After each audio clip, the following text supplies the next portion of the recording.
telling me what I can do, what I can say, what I can think, who my heroes are supposed to be. Just, you know, just get the f off. Bill Maher just red-pilled Drew Barrymore on his latest Club Random episode, and the internet can't stop talking. The fearless comedian went straight for the jugular, tearing apart Barrymore's weak arguments without even breaking a sweat.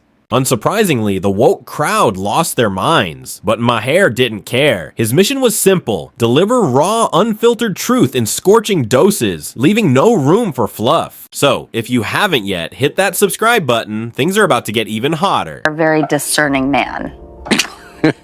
When it comes to a lot of things, you are. It's a charitable word for it, but I appreciate it. Yes, I think I am. I mean, I've watched you for decades go out there and speak your truth. Yeah. I don't think there is anything that exists of the truth. It's your truth. And there is also in life the truth. We may not always be able to discern it, but there is the truth. Barrymore just tore apart one of the woke crowd's favorite mantras: truth is relative. You've probably heard it 1,000 times. Confront a woke activists with cold, hard facts, and they retreat to the safe space of, that's your truth, let me live mine.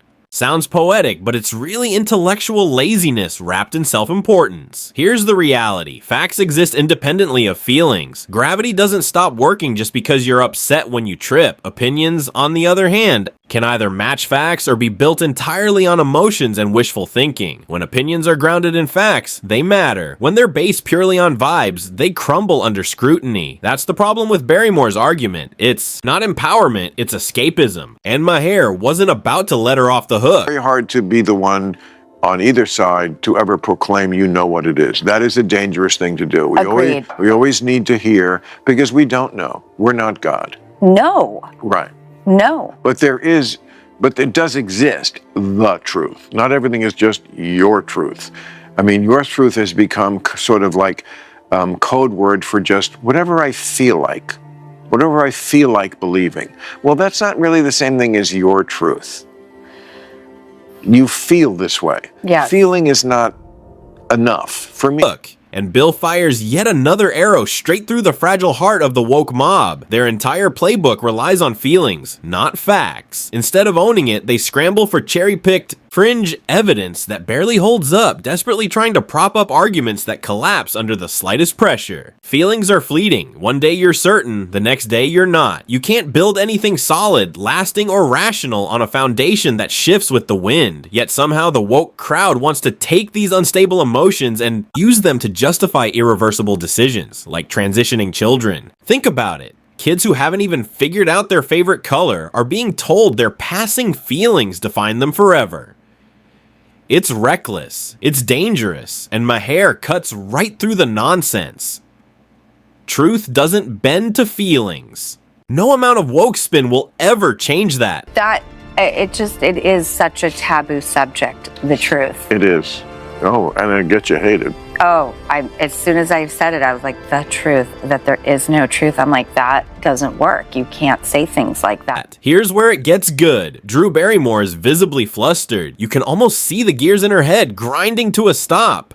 She thought she was complimenting Maher by saying he was speaking his truth, but Maher, quick as ever, cut her off. There's no your truth or my truth, there's just the truth. And that's when Drew completely unraveled. For a few painfully awkward seconds, she stumbled, rambled, and sputtered like a deer in headlights. That's the effect of truth crashing into woke ideology. It doesn't just bruise the ego, it shatters the illusion. Woke arguments sound convincing in echo chambers, but the moment they meet someone armed with logic and backbone, the facade collapses. Barrymore wasn't debating anymore, she was scrambling for air. In that moment, Maher proved why truth always bulldozes over feelings. It's just so refreshing. Like, you were doing this before it was so dangerous. Still dangerous. And it is just way too dangerous now. Yeah. But you're still doing it. It's slightly less dangerous than it was 2 years ago because we did have a vibe change, and because the Democrats lost so badly in 2024. Wow. Barrymore almost tried to sneak one past the radar, subtly suggesting that speaking the truth today is somehow dangerous. Classic woke move, disguise censorship as concern, but Maher wasn't asleep at the wheel. He caught it immediately and shut it down before it could take hold. That's the difference between sharp minds and compliant ones. We all remember what cancel culture did just a few years ago. People lost jobs, reputations, and even friends simply for challenging the mob's narrative. Fear replaced free speech. But here's the twist. Thanks to Trump shaking up the establishment and the unstoppable rise of independent media, those days are fading. Cancel culture isn't the roaring wildfire it once was. It's now a dying ember sputtering out, while more people grow bolder in speaking the truth. Maher just reminded everyone of that shift. She's off the rose on left-wing censorship and, oh my God, you can't say that. Stop telling me what I can do, what I can say, what I can think, who my heroes are supposed to be. Just get the f off of me. Bill Maher took a moment to remind Barrymore and everyone watching of something the woke mob often forgets: the essence of free speech enshrined in the Constitution. Free speech isn't a privilege handed out by cultural gatekeepers. It's the fundamental right of every American to speak their mind, whether it ruffles feathers or not. Maher cut through the noise, making it clear: if someone's words cross into criminal territory, that's why we have courts, laws, and institutions to handle it. But outside of that, speech should be free, raw, and unfiltered. That's the beauty of America. We don't silence voices just because they make us uncomfortable. And we certainly don't give power to mobs who treat hurt feelings like crimes. Maher's point was simple but powerful. Free speech means all speech, not just what the woke elite approves of. And that's exactly why it must be defended. A lot of just what viscerally is going on with me when I have issues with the left. Just get the fuck off of me. First of all, I don't believe you. You're not better. You're a lot of posers. Not all of you, but just get the fuck off of me. Well, that's what I like is you call people out from all different areas, and I don't even know how to address parties anymore. Here I've got to give credit to Bill Maher. Love him or hate him, the man has guts. He isn't afraid to call anyone out, no matter where they stand, left, right, or anywhere in between. That kind of consistency is rare in today's political circus. Compare that to the mainstream media, where the rules are painfully predictable. Hammer the right for every misstep, but sweep the left's failures neatly under the rug. Selective outrage at its finest, and people are tired of it. Maher refuses to play that game. He'll call out Republicans when they're wrong, but he'll hold Democrats' feet to the fire just as quickly when they push nonsense. That's why, despite all the hate he gets from the woke mob, people still tune in. In a landscape full of biased reporting and agenda-driven spin, Maher's willingness to cut through hypocrisy is both refreshing and desperately needed. Who are ballsy enough to do those things? What is it that scares you or that you care about? You're asking me? Yeah. Cut! I was so riveted by the framing there. I was like, wow, who are we talking to?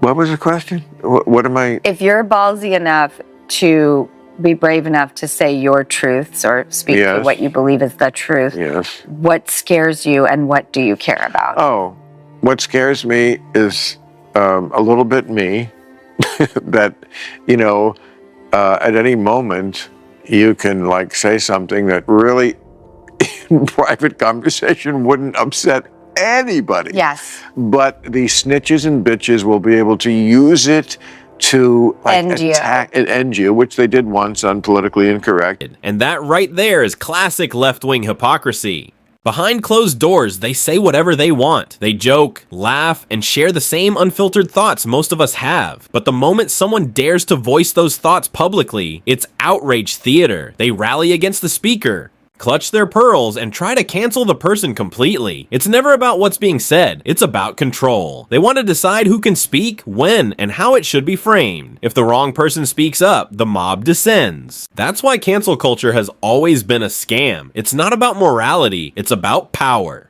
And every time someone resists that censorship, the left's hypocrisy becomes harder to hide and impossible to defend. Ended a few times, right. And I understand that it is real and it can happen. Right. So, I always say, whenever I leave the house, not even to just do the show, just leave the house, I'm having dinner at a restaurant, but one of those rooftop restaurants. Because is it really dangerous?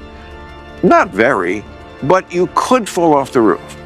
Right. Like when you eat at a normal restaurant, there's no danger of you falling off the roof.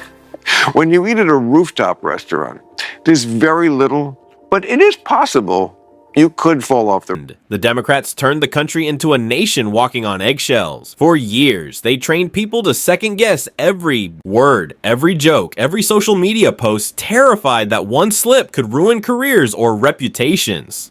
They weaponized fear, making ordinary Americans paranoid about speaking their minds. People stopped being honest with each other, filtering everything through political correctness, tiptoeing around invisible traps. It wasn't about respect, it was about control. The left's self-appointed moral police dictated what could and couldn't be said. That's why so many are rebelling against this climate of fear. Americans are tired of paranoia. We don't want to whisper anymore. We want to speak freely without worrying about the mob.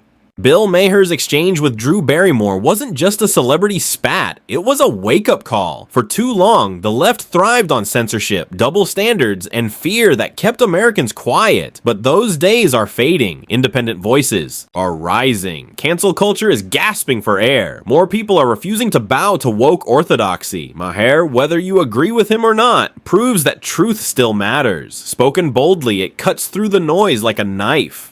The facade is crumbling, hypocrisy exposed, and free speech is making a comeback. That's worth celebrating. And that brings us to the end of today's video. If you enjoyed it, hit subscribe and share with your friends so together we can finally put out the dying embers of woke culture. Thanks for watching, and I'll see you in the